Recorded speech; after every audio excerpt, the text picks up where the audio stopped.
He only did the right thing. Drove his boss home when she was too drunk to stand, so disoriented she couldn't remember her own address. But the next morning, when she woke up in his daughter's bedroom, wearing clothes that weren't hers, one phone call threatened to change everything. For a black man, a single father in a world quick to judge, there was no room for misunderstanding. One accusation, one sliver of doubt, was all it would take to burn his carefully constructed life to the ground. So what did she do that morning? And why did the choice she made, in a small Queens apartment far from her world of glass towers and immense power, almost destroy him? Marcus traced the brilliant brass letters with his cleaning cloth, a ritual he performed every evening. ELIZABETHSTERLING, Chief Executive Officer. The nameplate on the 40th floor mahogany door was as polished and impenetrable as the woman herself.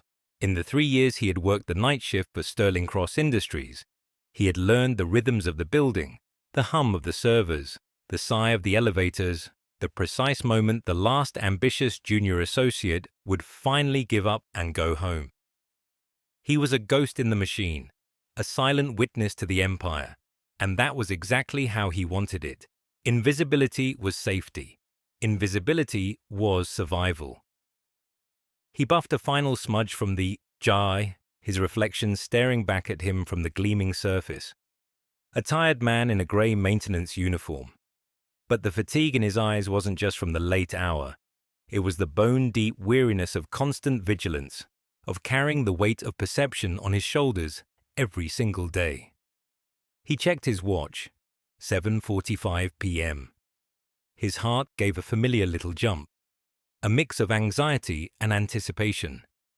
In exactly 45 minutes, his daughter, Zara, would walk onto the stage in the PS 127 auditorium for the annual Spring Serenade. She had been practicing her part for weeks, a single, clear as a bell solo in the third song. "Front row, Daddy," she had instructed him that morning, her small hands on her hips, mimicking the seriousness of her teacher. Not the side, not the back, front row, he had promised. Of course, he had promised. His promises to Zara were the bedrock of his world, the only currency that truly mattered. Since Angela had passed, those promises had become sacred oaths. He could almost hear his late wife's voice, a warm and gentle melody in the quiet of his memory. "She needs to count on you, Marcus, more than anything. In a world that will try to tell her she's less, you have to be the one who shows her she is everything. Show up, always." He had been showing up for 9 years, through scraped knees and nightmare-haunted nights, through parent-teacher conferences where he was the only father, and birthday parties that reminded him so acutely of the hole Angela's absence had left. His shift technically ended at 8, but his supervisor, a perpetually stressed man named Sal, was lenient. Sal knew Marcus was a single father. He didn't know the full weight of it, the constant low-grade fear that hummed beneath the surface of Marcus's life. But he knew enough. "Go, get out of here," Sal would usually grumble, waving a dismissive hand. "Tell your kid I said break a leg." Tonight, however, was different. The firm was hosting its annual corporate gala on the event floor, a lavish affair of champagne fountains and string quartets. The cleanup would be a nightmare, and Sal needed all hands on deck until at least 10. Marcus had arranged for his neighbor, the kind-hearted and dependable Mrs. Patterson, to take Zara to the school. He would slip out at 8:15, race across town, and catch her solo. He would miss the beginning, but he would be there for her moment. He had explained it to Zara, who had looked at him with her unnervingly perceptive brown eyes. "It's okay, Daddy. Just get there for my song. I'll look for you." Her understanding almost hurt more than a tantrum would have. It was the quiet acceptance of a child who had already learned that life came with compromises. He finished his rounds on the executive floor, the silence broken only by the distant, muffled pulse of music from the party downstairs. The air was thick with the scent of expensive perfume and lilies.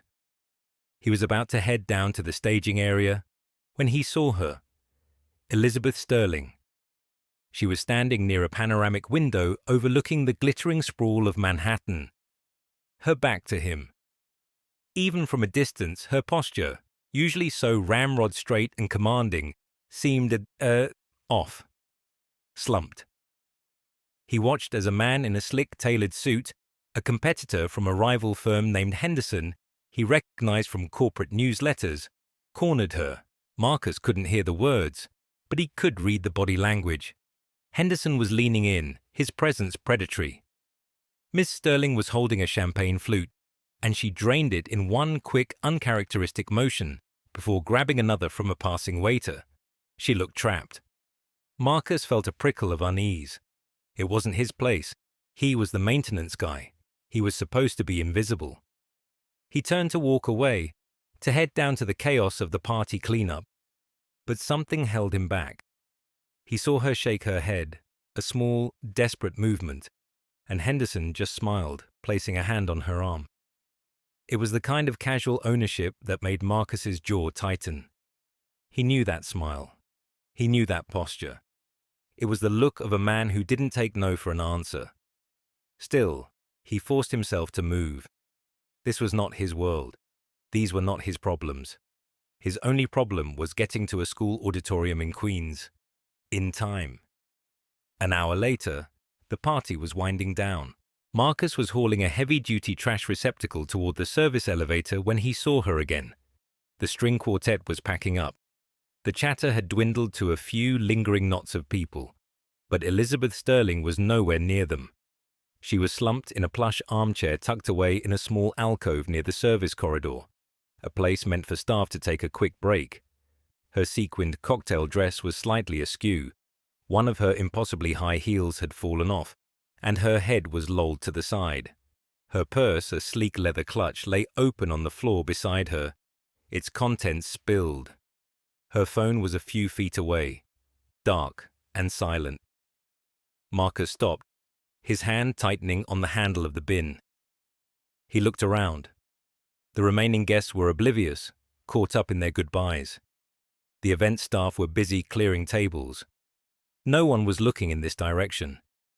She was utterly alone. He approached cautiously. "Miss Sterling," he said, his voice quiet. Her eyes fluttered open, but they were unfocused, clouded with a confusion that alarmed him. He said, "The deal," she mumbled, her words slurring together. She smelled strongly of whiskey, a scent that cut sharply through the fading perfume. She was clearly intoxicated, far beyond the point of just a few glasses of champagne. She looked vulnerable, a stark contrast to the formidable woman who commanded boardrooms and made billion-dollar decisions. "Miss Sterling, the party is over. Can I call your driver for you?" Marcus asked, keeping his distance. She tried to sit up, then sank back into the chair with a groan. "Lost. He's gone. Betrayed me." Her words were fragmented, nonsensical. He pieced it together slowly. A business deal gone wrong. A personal betrayal. He'd heard whispers about her husband and a messy separation, and too much alcohol to numb the pain. It was a story as old as time, but seeing it play out with this powerful, isolated woman struck a chord deep within him. He picked up her phone. The screen lit up. 8:17 p.m. A wave of panic washed over him. PS 127. Zara, the front row. He could still make it. He could just walk away.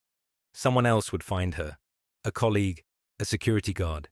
He could just tell Sal, and it would become someone else's problem. That was the safe thing to do, the smart thing. But as he looked at her, so completely incapacitated, the image of Henderson leaning over her flashed in his mind. He thought about leaving her here, a target for anyone with ill intentions, or worse, for her to be found in this state and become fodder for corporate gossip. Her power and reputation shredded by mourning. It felt wrong, deeply, fundamentally wrong. Angela's voice again, clear and firm in his memory. "Do the right thing, Marcus, not the easy thing." the right thing. He took a deep breath, the scent of industrial cleaner and stale champagne filling his lungs. The choice was clear, but the cost was immense. He was a black man in a grey uniform. She was a wealthy white woman, his boss, the CEO of the entire company. He was about to cross a line, to step out of his invisibility cloak into a situation fraught with peril. Every instinct for self-preservation screamed at him to run, to get in his car and drive to his daughter. But he couldn't. He just couldn't. He set her phone down and gently touched her shoulder. "Miss Sterling, Elizabeth, I'm going to help you get home." Her eyes focused on him for a brief second, a flicker of raw fear in their depths, before clouding over again. He knew that look. It was the look that saw his skin color, his uniform, and nothing else. It was a look he had spent his whole life trying to avoid. But then, something in her seemed to give way, a surrender to her own helplessness. She gave a faint, almost imperceptible nod. He pulled out his own phone, his fingers trembling slightly as he typed a text to Mrs. Patterson. "Emergency at work. Won't make it. I am so sorry. Please tell Zara I love her. And please record her song. Please." He hit send, the words feeling like a betrayal, a shard of glass in his heart. He had broken his promise. Getting Elizabeth Sterling out of the building was a masterclass in stealth. He guided her through the service corridors, away from the prying eyes of the remaining staff. She leaned heavily on him, her head against his shoulder. The weight of her was more than physical. It was the weight of the risk he was taking. He managed to get her into the service elevator and down to the deserted parking garage, his old, slightly dented sedan looking pitiful next to the sleek black town cars of the executives. The journey to his apartment in Queens was a surreal torment. The interior of his car, which usually smelled of Zara's bubble gum and the faint, clean scent of Angela's old air freshener still clinging to the vents, was now overwhelmed by the heady aroma of Elizabeth's perfume and the sour tang of whiskey. She was mostly silent, slumped against the passenger side window, muttering broken phrases about numbers and lies. Marcus drove, his knuckles white on the steering wheel, his mind a chaotic storm. He tried to get an address from her. "Miss Sterling, where do you live? I can put it in the GPS." She just shook her head, a tear tracing a path through her makeup. "Nowhere. It's not my home anymore." It became clear he couldn't take her to her house, a place she now associated with betrayal.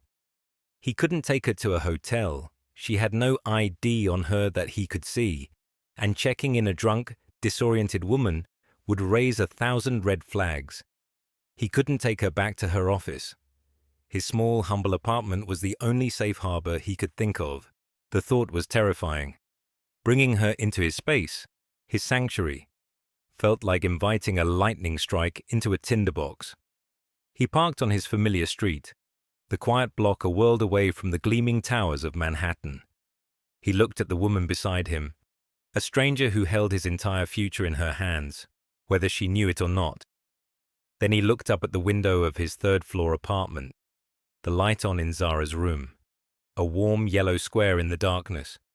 He imagined Mrs. Patterson tucking her in, telling her that her daddy was a hero for helping someone. But he didn't feel like a hero. He felt like a fool who had just gambled everything. His job, his reputation, his daughter's faith in him, on a single act of decency. Carrying her up the 3 flights of stairs was a strain. She was a dead weight of despair and alcohol. He fumbled with his keys, his heart pounding with each creak of the old wooden steps. He finally got the door open and guided her inside. The apartment was small but immaculate. He and Zara kept it that way. It was their fortress. Now, where to put her? His own bed was out of the question. That was his and Angela's space, a sacred ground of memory he couldn't violate. The living room couch was too exposed. If Mrs. Patterson came back in the morning to drop something off, what would she think? His eyes landed on the door to Zara's room, slightly ajar. It was the only other option.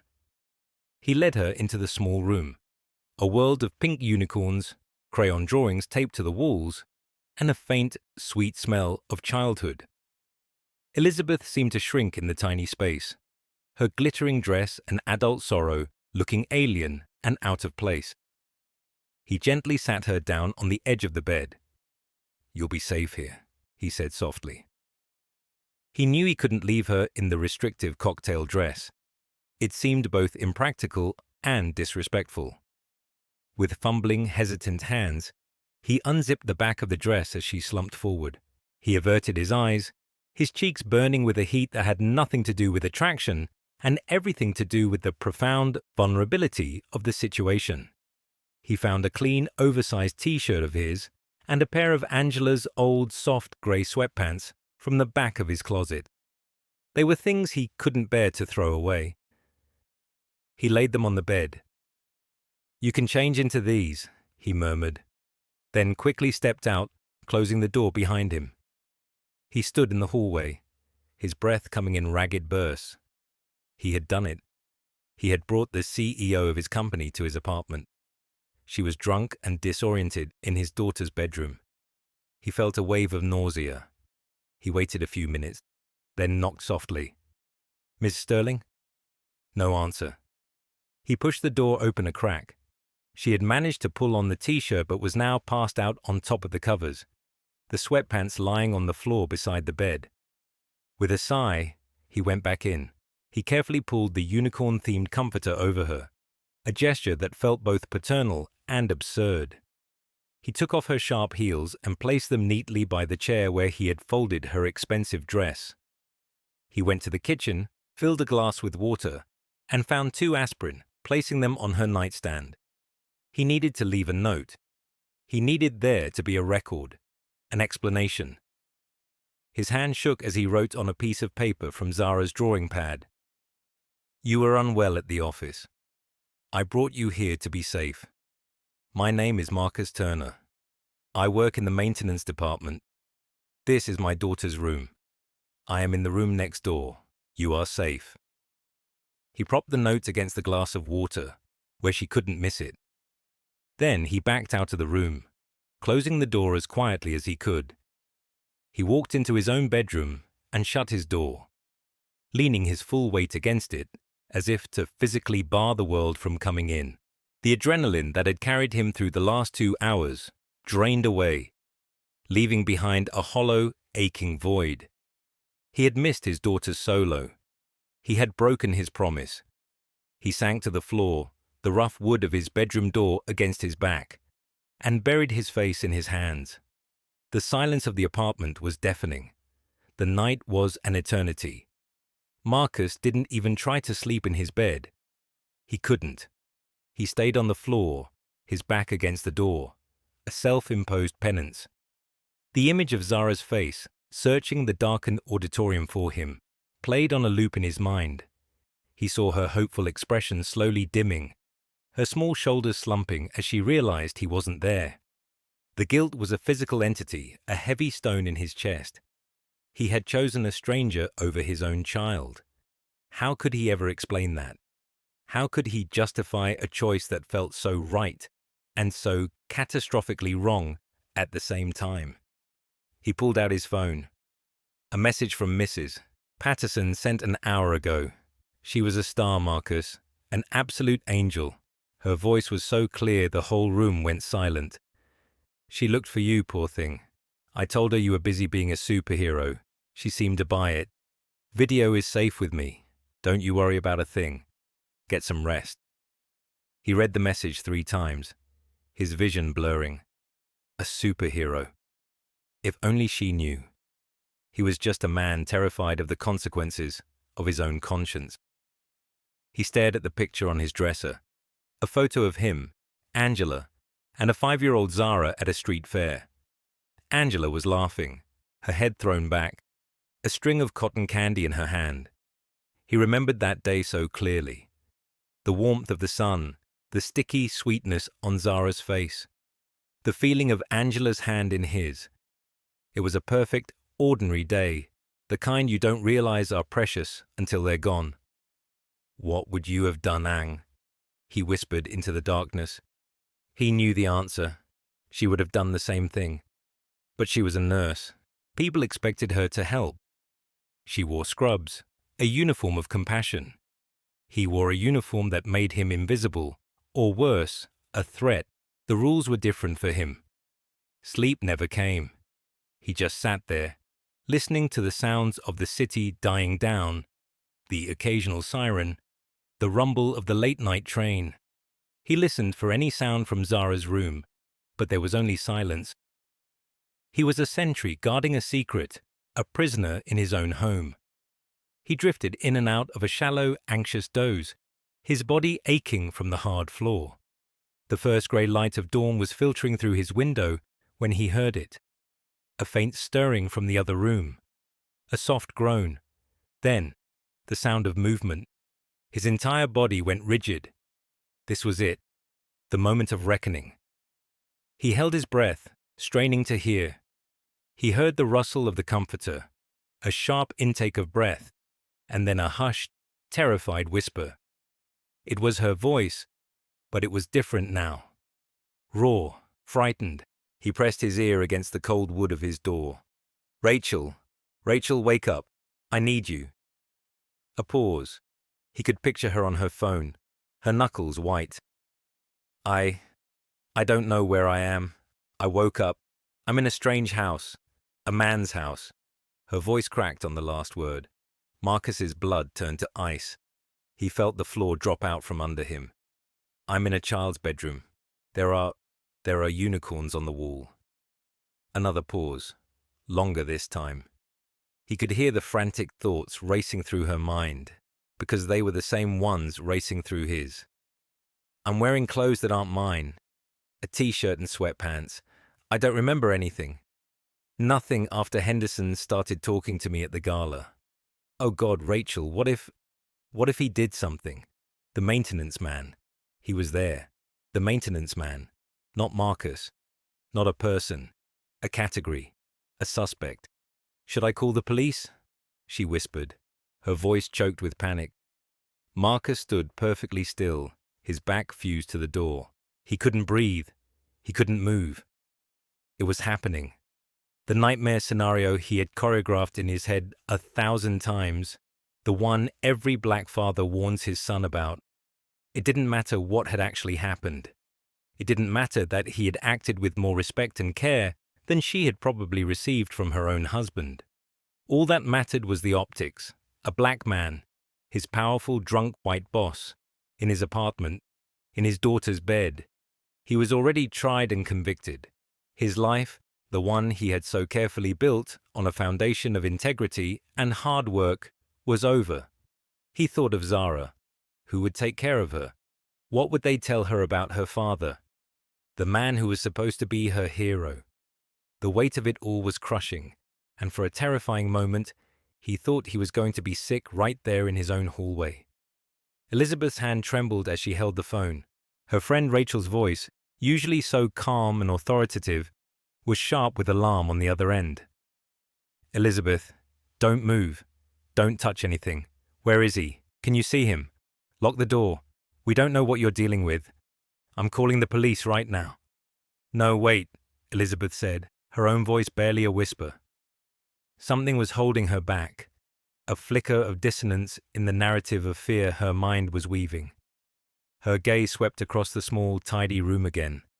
Her eyes, now adjusting to the morning light, started to register details her panicked mind had initially missed. Her expensive sequined dress wasn't crumpled in a heap. It was folded neatly on the back of a small wooden chair. Her clutch purse was sitting beside it, and peeking out of the top was the corner of her wallet. Her phone, which she was currently clutching like a lifeline, had been placed carefully on the nightstand. Nothing was missing. Nothing was out of place. Then her eyes fell on the note. She had seen it before, but hadn't processed it. Now she reached for it with a shaky hand.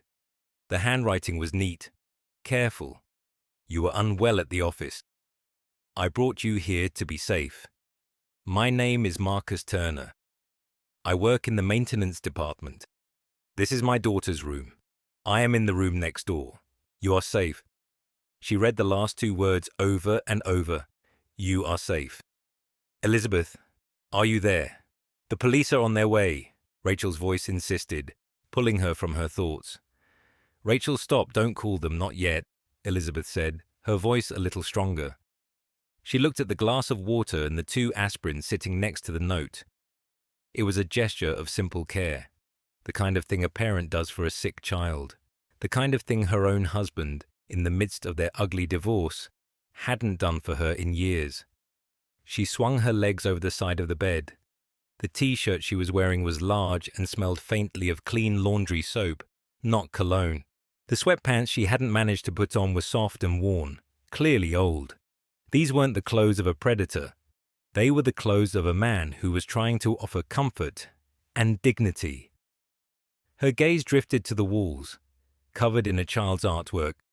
Bright, exuberant drawings of suns with smiling faces, lopsided houses, and stick figures holding hands. One drawing, taped right next to the bed, was of a tall man with a kind smile and a little girl with big, curly hair. Above their heads, in a child's scrawl, it said, "Daddy, my hero." Underneath, a smaller, more recent drawing was taped. It was of a woman with yellow hair, just like hers, lying in a bed with a unicorn blanket. The stick figure woman had a sad face. Next to her was the same tall man, holding a glass of water. A lump formed in Elizabeth's throat. A child had drawn this. A child had seen her, had processed her presence not as a threat, but as someone who needed care. "Elizabeth, what is going on?" "Talk to me," Rachel demanded. I think you're wrong, Rachel. I think I've made a terrible mistake," she said softly. She stood up and quietly opened the bedroom door. The apartment was small, every inch of it clean and organized. The living room was modest, with a worn but comfortable-looking couch and a bookshelf overflowing with books. The door to the only other bedroom was closed. There was no sign of the man, and then she saw her. A little girl, no older than 9 or 10, was standing in the short hallway that led to the kitchen. She had big, curious brown eyes and a halo of curly hair held back by a headband. She was fully dressed for school, a backpack on her shoulders, and she was holding a half-eaten piece of toast. She wasn't scared. She was just looking at Elizabeth with an unnerving, solemn intensity. This must be Zara, the owner of the room, the artist of the drawings, the daughter of the man she was about to accuse. The little girl took a small step forward. "You're awake," she said, her voice clear and soft. It wasn't a question.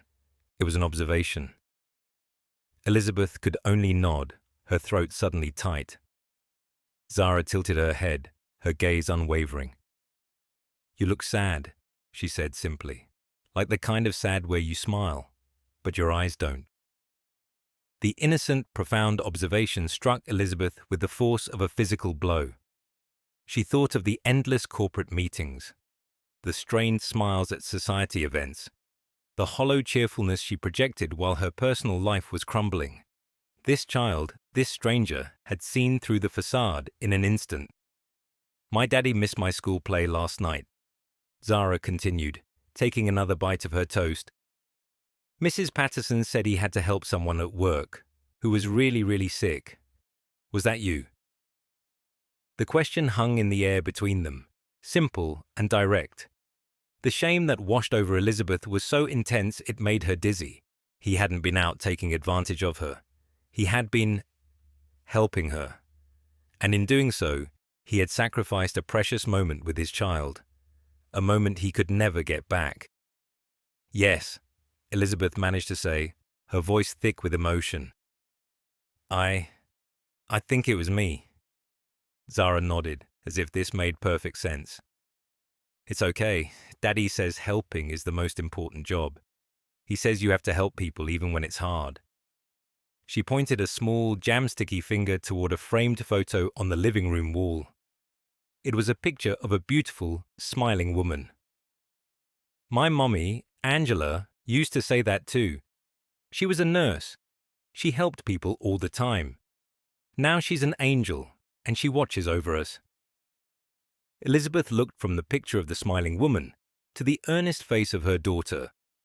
In that moment, the entire paranoid fantasy she had constructed on the phone with Rachel shattered into a million pieces. The fear, the suspicion, the reflexive defensiveness of a powerful woman unused to being vulnerable. It all dissolved, replaced by a wave of crushing guilt and a profound, humbling gratitude. This man hadn't harmed her.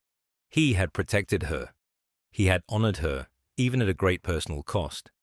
He had treated her with more decency than she had experienced from anyone in a long, long time, and she had been seconds away from destroying him.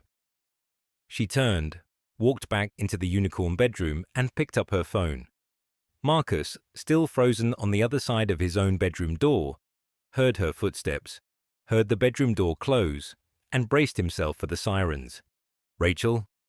Elizabeth's voice came through the door, but it was completely different now. The terror was gone. It was replaced by a steely, clear resolve. "I need you to listen to me very carefully. Call them off. Right now." There was a pause.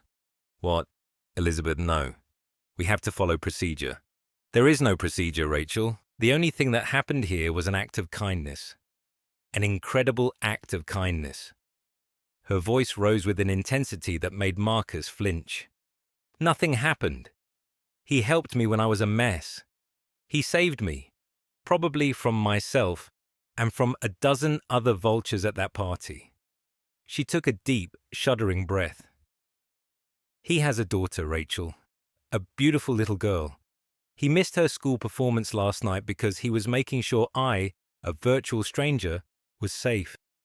He brought me to his home because I was incoherent and couldn't tell him where I lived. He gave me his daughter's bed. Do you know where he slept, Rachel? I don't know for sure, but I have a feeling he slept on the floor. He left me water and aspirin. He folded my dress. He didn't touch a single thing in my purse. His name is Marcus Turner," she said, her voice dropping, now filled with a quiet awe. "He works for me, and I almost repaid his decency by ruining his life. So you will call off the police, and you will never speak of this to anyone. Do you understand me?" On the other side of the door, Marcus slowly slid down to the floor, the tension draining out of him so fast his legs could no longer support him. He rested his head against his knees and finally let himself breathe. The weight on his chest hadn't vanished, but it had lifted, just slightly, just enough. A few minutes later, he heard a soft knock on his bedroom door. He took a moment to compose himself, to wipe the moisture from his eyes and smooth down his uniform. He opened the door. Elizabeth was standing there. Her hair was a mess, her face was scrubbed clean of makeup, and she was wearing his t-shirt and holding the sweatpants. She looked smaller, more human than he had ever seen her. Zara stood slightly behind her, clutching her hand, a small, self-appointed guardian. "Mr. Turner," Elizabeth began, her voice formal and stiff, before she stopped herself. "Marcus." She took a breath. There are no words to thank you, or to apologize." Her eyes, a startlingly clear blue, were filled with a complex mixture of shame, gratitude, and dawning respect. Before he could formulate a response, a thought that wasn't laced with the lingering terror of the past hour, Zara spoke up. "I told her it was okay, Daddy. I told her you were being a superhero." Marcus looked down at his daughter, at her trusting, innocent face, and the last of the ice around his heart melted away. He knelt and pulled her into a fierce hug, burying his face in her curly hair. He had broken his promise, but she had understood. Her unconditional love was a grace he felt he didn't deserve. After he had walked Zara down to the corner for the school bus, a silent agreement passing between him and Elizabeth that they would talk afterward, he returned to the apartment. The atmosphere was thick with unspoken words. He made coffee, a simple domestic act that felt monumental. He handed her a mug, his hand steady now. They sat at his small kitchen table, the one where he and Zara ate breakfast every morning. For a long time, neither of them spoke. Elizabeth just stared into her coffee mug, tracing the rim with her finger. Finally, she looked up, her expression pained. I have spent the last 10 years building a reputation for being untouchable, for being in control. Last night, I lost that control, and my first instinct, my first terrified reaction, was to blame the person who helped me.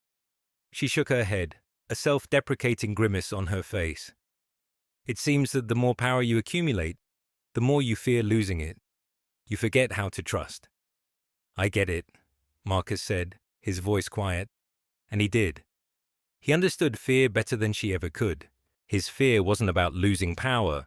It was about the consequences of someone else's power.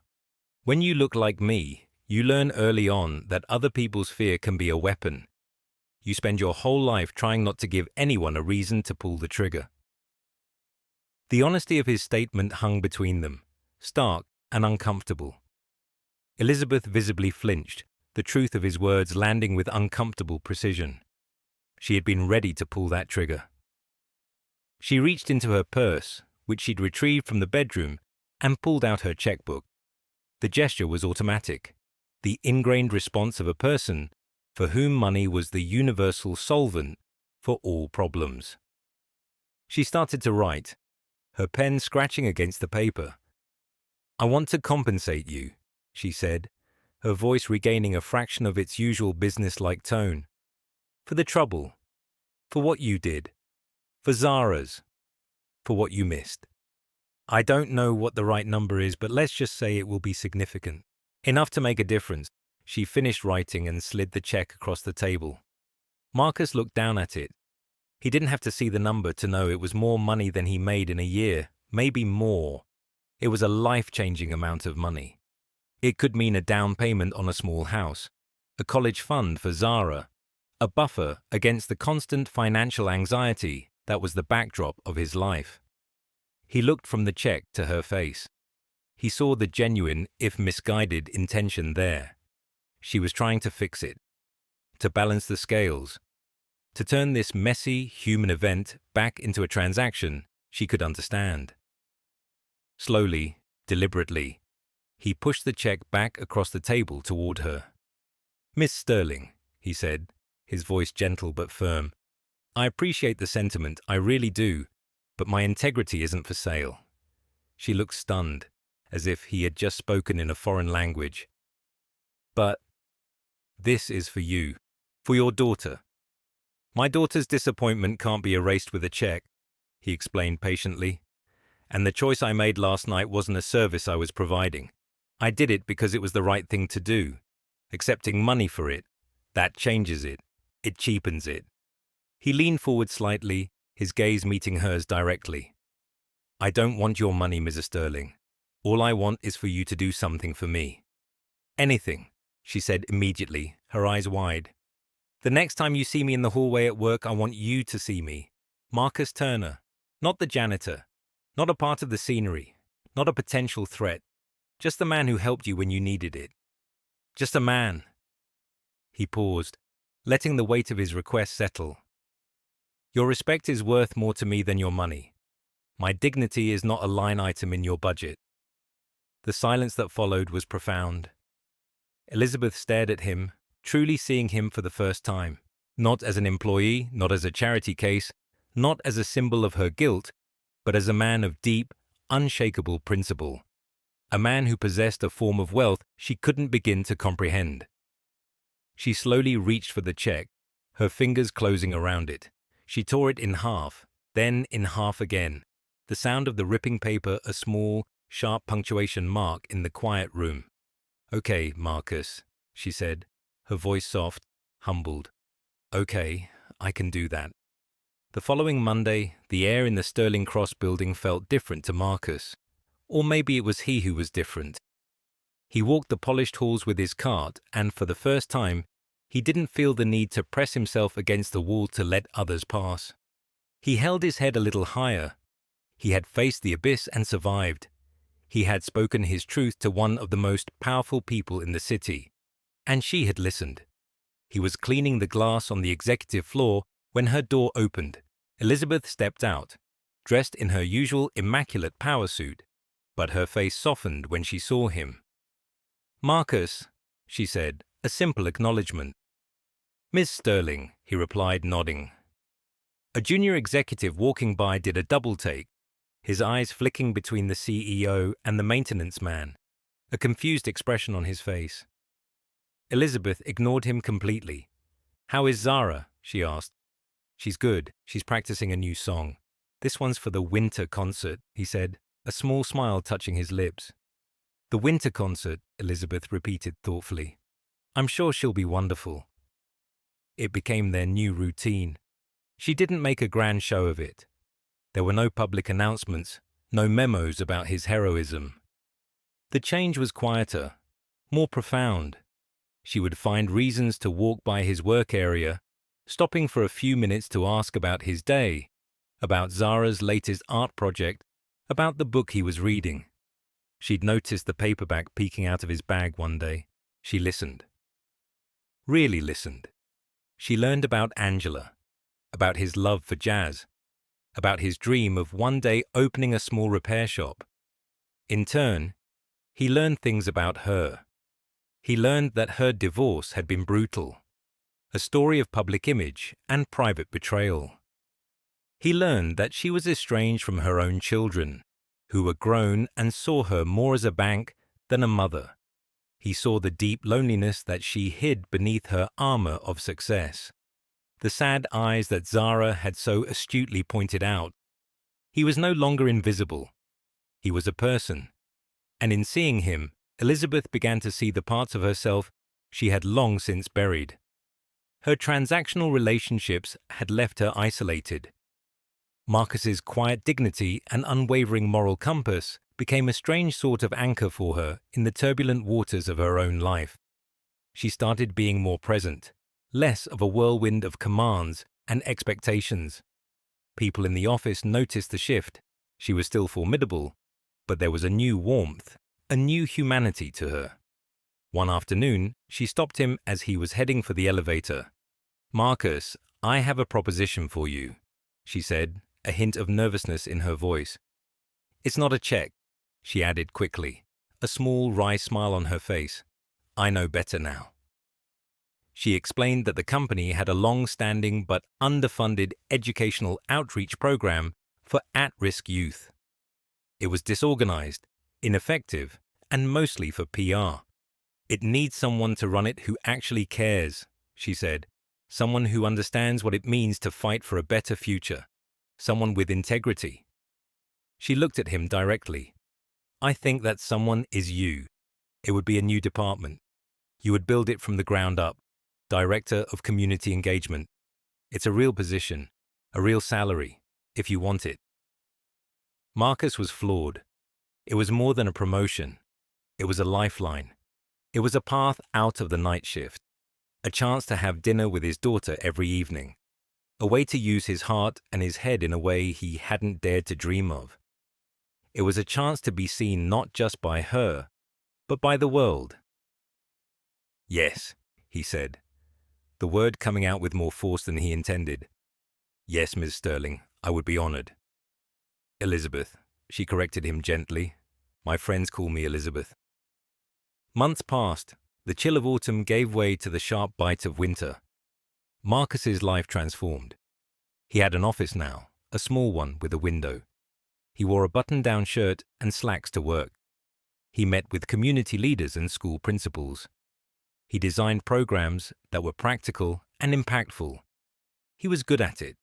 He was more than good. He was brilliant. He brought a level of empathy and real-world understanding that the program had always lacked. But the best part was the evenings. He was home every day by 6. He helped Zara with her homework. They cooked dinner together, filling the small apartment with laughter and the smell of garlic bread. He read to her every night before bed. He was present, fully, completely present. The constant, low-humming anxiety that had been his companion for so long had finally quieted. The night of the winter concert arrived. This time, Marcus was not rushing. He had left work at 4. He and Zara had eaten an early dinner. He was wearing a new blazer Elizabeth had insisted was a welcome to management gift. He felt a little self-conscious in it, but Zara said he looked handsome, like a movie star daddy. He walked into the PS 127 auditorium, holding Zara's hand. It was packed, a chaotic, happy sea of parents and siblings. He spotted Mrs. Patterson waving from the fourth row and smiled, but he kept walking, right to the front. He found 2 empty seats in the very first row, just as he had promised. "See, Daddy," Zara whispered, her eyes shining.